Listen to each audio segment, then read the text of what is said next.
Nowadays, everyone judges based on some labels that you have on the internet, and subconsciously our mind blocks off any thoughts that the person may have to offer. Let's take an example of a person that we all know, Andrew Tate. He is one of the most controversial people, and I'll show you 2 clips of him. You tell me, what do you think of them? Shut the fuck up. You know, women don't have a clue how fucking business works. That wouldn't ever work. But this is how it works in their mind. In their mind, they're gonna have this little cute beauty shop, and they're gonna go there for like 20 minutes, and they're gonna fuck about, and everyone's gonna be laughing. It's all gonna be funny, ha ha ha, big jokes, gonna be like Sex in the City episode, and money's gonna come from the sky. They don't anticipate the fact that every single organization that is primarily run by females is just a fucking bitch fest anyway. Life for a man is harder than life for a woman. To be a woman, you need makeup. If you're truly beautiful, you don't need anything else. Look at a game of chess. The king moves 1 square at a time. What does the queen do? Zips here, zips there. Easy for a chick, right? If you're the kind of person who feels like they need therapy, you're useless. You're a slave if you have a job in any form. Some slaves are better paid than others, but most people are slaves. I'm in hospital right now from a bike crash. I broke my back. I currently can't walk. I may not walk again. What would you guys do in my situation? I appreciate you guys a lot. Thanks. Find his YouTube. Let's contact him privately, and I want to verify that story. And if it's true, we're here to save you, brother. We're going to help you out. Yeah, we're going to help you out. That's a true story. Life is like a game of chess. You can't take moves back. All you could do is look at the position you're in and make the best moves possible. What you can't do is sit around thinking, oh, I wish I hadn't ridden my bike. You can't do that because you'll destroy yourself. Andrew is the hardest working man I've ever met. Even with the lifestyle he lives now, and as fun as it looks, and it is fun. Even if we are in a luxury hotel in the south of France where you're paying $10,000 per room, Andrew will be up at 7 o'clock in that hotel gym. He'll message me at 8:30. I'll wake up next to God knows who. Whiskey spilled all over the desk. But again, that inspires me. And he'll be like, emergency meeting in my room. Emergency meeting, we always say that. So I'll go to his room and say, what's the emergency? And he'll bring up tiny issues with the business that, you know, I could have slept on quite happily. But again, it's like me doing the exercise when he won't. It pushes me to be a better person. And Andrew will happily work 15, 16 hours a day and then go out and spend 4 or 5 hours having fun and blowing loads of money. It doesn't come from the sky. It's not magic. We're not trust fund kids. We didn't win the lottery. He is the hardest working man I have ever met. Her job is to make you happy. Her job is to make herself look good. Her job is to work out for your benefit. Blah, blah, blah, blah, blah. It is actually just misogyny. Do you think a woman looking good has no benefit at all to her? Of course it does. Okay, so it's not for my benefit, then, is it? I think a man should provide for a woman financially, completely and utterly. If she wants to work, if my partner were to say to me right now, I really feel like getting a job that would make me happy, then I'll say work. But she doesn't have to. Her job is looking after the children, looking after me, and being as happy as possible. I am a man, my life is stressful, my life is pain. I go to jail, I suffer, I have to deal with making money. I have constant endless headache. I do all of that so I can give you everything, but then I get to have you. Your job is to be here. I want you to smile. I want you to look your best and feel your best all of the time. Now, I go through so much pain so that we can be financially secure. So I hope the woman I care about does not have to work a job. If that makes me a bad person, then so be it. Because all I'm saying is I want to take care of her in every single realm. I take care of her physical safety. I take care of her financial security. That is my job as a man. What is Tate's advice for guys below 6 feet? It's absolutely ridiculous to go through life wishing you're something you're not. The chessboard is the chessboard. It doesn't matter if you're 5'9", 5'7", 5'2". That's who you are. So you can be the best version of yourself and own it, or you can become an insecure bitch about it. Now, if you notice, there were a lot few cuts in the clip too. Things are taken out of context, often nowadays using reels and shorts, which makes it easier to run your narrative and make the people you want to look a certain way. It can be used for both good and bad purposes. So the point I am trying to make here is, don't assume anything is true on the internet unless you see the clips in full context or make concrete judgments on people, and try to keep an open mind. You see, judgments are a shortcut way for our brain to come to conclusions to make decisive decisions or survive based on the pattern we see around. But this may also work against you if people know how to use this power to their advantage, for which the example I just showed you. Then, this power becomes more dangerous when you add the social media algorithm, which recommend you stuff, which allows you to stay on the platform for as long as possible, which at many times puts you in echo chambers. So it's important that you test your ideology from time to time by putting it against someone who holds a counter to your ideology. You can do that by debating them, or just trying to understand why they think the way they think, or just try to steel man their position. You'll learn a lot by doing this. You'll see if there is flaw in their logic. If so, you can dismantle it. Or else you can see their strong points, which defeats your ideology. Then you can adopt the points which defeated you, and in turn will make your argument stronger. Also, there are various different angles, like historical, religious, cultural, political, to a particular point, and different POVs like World War II from a US point of view, and India's point of view, or the effects of Donald Trump immigration from the US's point of view and India's point of view. You'll understand this more clearly in a minute. Now, Nick Fuentes is a very divisive figure, but let's analyze his points from different angles and POVs, and let's try to understand where he is coming from. Okay, so now we're going to comments you made about immigration, which is more nationalism, pro-America. You know, I want to protect it. I don't want America to be a majority minority by 2030s. Right. I want us to keep our identity that we have. Your opinion of me. I'm Middle Eastern, married to a white girl, okay? I'm from Iran. Christian guy, mom's a Christian, dad's a Christian, mom was a communist, dad was an imperialist.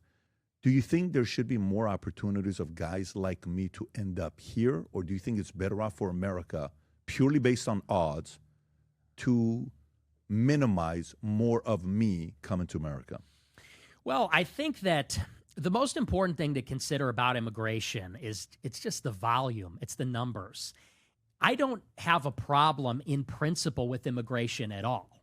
If we brought in 1 million, or maybe not 1 million, but if we brought in, let's say, 300,000 people every year that are like you, that are intelligent, that are productive, that are going to be generative, I don't necessarily have a problem with that in and of itself. The problem is that for 30 years, we bring in 2 or 3 million people per year. You know, the foreign-born population has doubled. We brought in 50 to 60 million people since 1990. That's just too many people. And how I would distinguish it is that we're bringing in so many people that it's fundamentally altering what America is. You go to like Miami. Miami's like a Caribbean country. Like it doesn't even feel like America. It feels more like Costa Rica or something. You go to New York, LA. It doesn't feel like what America used to be, what America is distinctly. And that's what I have a problem with, that pretty soon everywhere it's going to be so diverse, linguistically, ethnically, religiously, that you can't even say America is anything. You know, like the mayor of Minneapolis, he's doing advertisements in Somalian.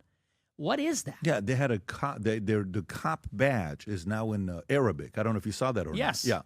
Yeah. How do you feel about that? I think that's horrible. Let's try to understand why he think the way he think. Now, there are several reasons, so let's dive into each one of them. From 1980s to 2020, as you check across various regions in America, across all 4 of them, the population of whites have decreased, and the population of Hispanics and Asians have increased significantly, and that's mainly due to their immigration policies. Now, any country, if they allow immigration without any checks and balances, without giving proper time to assimilate, it's basically lead to population replacement, given enough time. If you see the current state of the UK, it feels unrecognizable at some places. Here, man, this looks like we just dropped ourselves into a slightly more developed, slightly cleaner India, Bangladesh. Walking past all of the shops here is that none of the sales clerks, the sales assistants, literally none of them are actually of English descent. Well, we made it to Christchurch, Spitalfield, and believe it or not, well, it's not actually hard to believe, but it's closed because England is very, very far removed from Christianity, it seems. This church is quite literally only open 1 day a week. So that's the language that's being used in England now. I've never seen changed. I've never seen this in Europe. Usually in other European countries the sign would be English, French, you know, maybe Italian or German. This is insane. I don't even know what it is, to be honest. It seems to be like maybe Hindi or Tamil. If you like the video so far, hit the like button. And if you want more such content, hit the subscribe button, so you'll never miss any videos.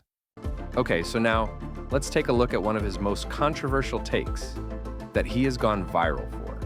And it comes up, we're talking about interracial relationships and marriage.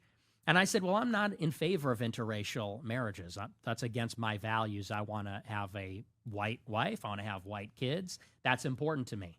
Now, there was a girl who was in the group. Her name was Emily Faulkner. Now she's like a big pro-life activist. She's married. But at that time, she was in this little group. She pulls out her phone and she starts secretly recording me. She doesn't say anything, but she pulls out her phone, hits record, and she says, so wait a second. She goes, you're saying that if I have sex with a black person, that's the same as having sex with a dog? I said, no, I'm not saying that. I said, but I think race mixing is immoral. I said, I think they'd both be immoral. She takes that clip, along with clips of other things I said. She sends it to Cassie Dillon, because she knew and apparently was friends with Cassie, unbeknownst to me. Cassie Dillon sends it to a group called Reagan Battalion, and they post that all over Twitter. And it blows up on Twitter, and now I am like officially being canceled because of this secret recording taken at this Leadership Institute job training. Is the video public to see? It is. Is it? How bad is the video? Is it appropriate You to could just pull show? it up, yeah, it's Rob, up can there. you pull it up? I'm actually curious on how bad the video is. Her in your daily existence by Jews. Absolutely. You laugh at it like... How so? Can you... Would you say that me having sex with my dog is the same thing as me having sex with a black man? No. I- But they would both be degenerate. Oh, this... Now, him talking about white girl having sex with a black guy being morally degenerate, I 100% disagree with him there. I don't think in any religious texts it's said that having interracial sex is being sexually degenerate. So he's 100% wrong there. But that being said, let's look at it from another angle. Now, just imagine that a white girl wanting a white boyfriend, a black girl wanting a black boyfriend, there's nothing wrong with that, right? All of them are just stating their preferences. Now imagine a black girl wanting a white boyfriend. Do you think she is being racist against black people? No, right? She is just stating her preferences. So in a similar way, Nick is just stating his preferences. But where he went wrong is adding morality into that. He is basically saying that other people are morally wrong for doing that. Let's look at it from another angle here. If you carefully see how the question was phrased, it was phrased maliciously, while also secretly recording a video. It was intentionally asked to trap that person, and Nick fell for it. She phrased the question already by comparing having sex with a dog to having sex with a black person. You'll understand once you watch this video. Now let's analyze it from another angle of white supremacy and historical contest. Now it could be possible that he believes in white supremacy, but I don't think that's the case here. $30. My YouTube feed is full of black people reacting to your content and agreeing with you. Smiley face emoji. Quite endearing, I must say. The blacks love you. Nick. Yeah, it's so But it was funny. us. Because I got called a racist forever, and now my monologue about black people's going viral, and all the black people are reacting to it, and they're all agreeing with it for the most part. And, look, it only makes common sense. I'm not a racist in the true sense of like hating other races for who they are, or what is widely considered to be a racist. But I came of age in this politically correct period where if you were white and did not hate yourself and were not constantly tripping over yourself to apologize to or cater to black people, you were called a white supremacist. And I feel like that was the category that I got boxed into. I was never up here just like preaching hatred. That was never the case. And I always got along with black people. I always got along with Bryson Gray. I got along with the Hodge twins. I got along with Myron, Sneeko, Ye. I always got along with black people. I had these controversial views, but I believe I was boxed in because, again, from the time that Michael Richards did that comedy routine where he said the N-word 1,000 times, and like a few years ago, it was so politically correct. Again, if you were not a self-hating white person, you're racist. If you went out there and said, look, I'm white, I'm proud to be white, I like white people, and I have nothing to apologize for, they would say, wow, you're a racist piece of shit. They would. They say, you're a fucking white male. You have no culture. Step aside. Your time is over. And, the inverse of that is if you were not tripping over yourself to not offend black people. Like, yes, I have said the N-word on the show. I've uttered that word. I know it's a crime. It's practically a blasphemy. But it's like if you're a white person that doesn't let them control your speech, you're racist. If you're not tripping over yourself to apologize and pander to their feelings about crime or these other topics, you're a bad person. I was just ahead of the curve. I think black and white people have realized that there was this excess. I think we've all realized, like, hey, Houston, we have a problem. We had this narrative 5 years ago that like the police were the new Ku Klux Klan genociding black people by killing them for no reason. And under that assumption, we started to defund the police and let criminals roam free. And now everything's a shithole. And now every night there's a story about an armed robbery, a carjacking, a shooting, a stabbing. We get these videos on TikTok. Never ashamed, they say. And now black and white people are saying, okay, so clearly that was a mistake. Like clearly George Floyd did not get killed for walking while black.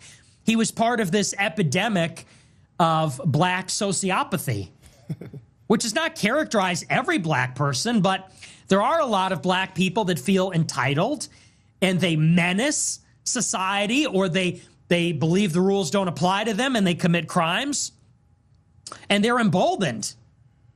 And I think everybody's coming to recognize that's a big problem for all of us. Every law-abiding, decent person is going to say, yeah, clearly racism was not the issue. The issue is that opportunists will take advantage of a situation. There are opportunists who think they're not going to get in trouble for breaking the law. What do you think they're going to do? They're going to break the law. And so it is. So, anyway. Yeah, that's all facts. 100% facts. I don't know how you can disagree with anything in this clip. Yeah, I mean, I like the way he broke it down. I completely agree. Let's look at it from a geopolitical angle, which we covered a little before. Just imagine your country looks a certain way, but it's changing drastically, and you can't even recognize it anymore. How would you feel? That's the only thing he is trying to counteract. In politics, the demographic shifts you see can affect elections. As more population you have, more power you will hold in elections.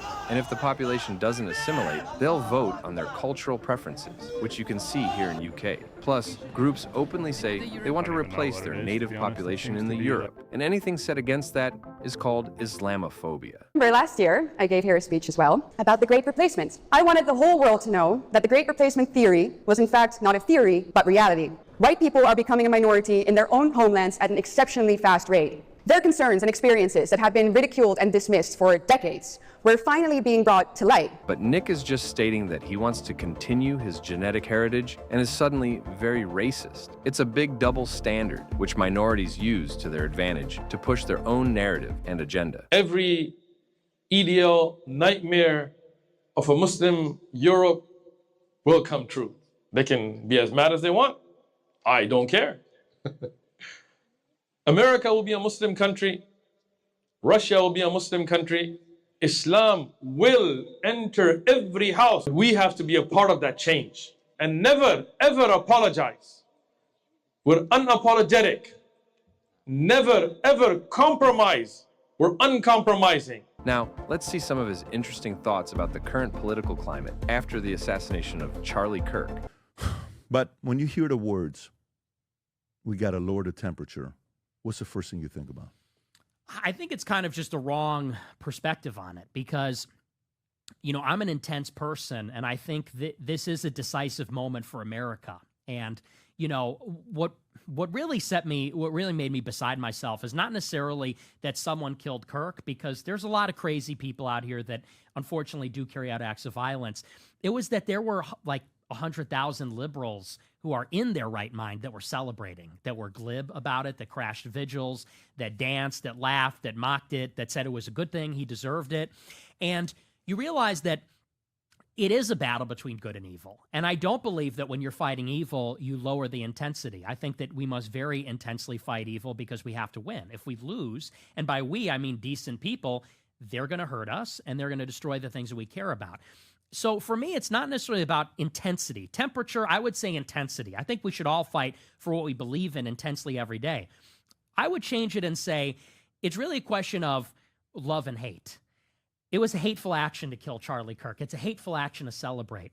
I think that we should be intense, but we should also move in love. By that, I don't mean some kind of like new age and move in love, very vague and non-specific. Totally. Yeah. But I mean, we should want what's good for everybody. We should will the good for us, and also even for our enemies too, and for the whole country. He seemed hateful based on what he has said so far, right? But his statement, "We should be intense but move with love," seems very contradictory to his persona, right? But that is what happened many times. Just because people don't talk about something doesn't mean they don't hold that value. Now here we can blame them that they are not portraying themselves in a better light. For example, you saw the two dualities when we talked about Andrew Tate, so it's important to understand a person from different point of views before coming to conclusion or making a judgment on them. Or if you don't have time to understand them properly, don't make any conclusions or judgments based on out of context clips that you see on the internet. Just be open to what they are actually like instead of listening to their opinion on one topic and then boxing them in a category and then only viewing them from that angle. For example, here I showed you the contrast of Andrew Tate and Nick Fuentes. Now they don't seem that black and white anymore, right? So in conclusion, that point that I am trying to make from this video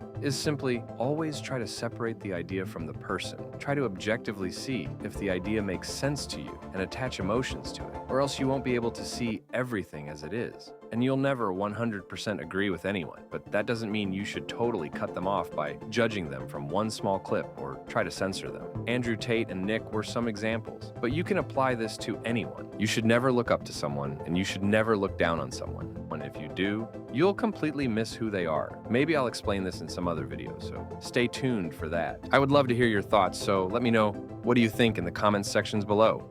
So, if you liked the video, give it a like, and if you want to see more such video, then subscribe and share it with someone to whom you think will like this.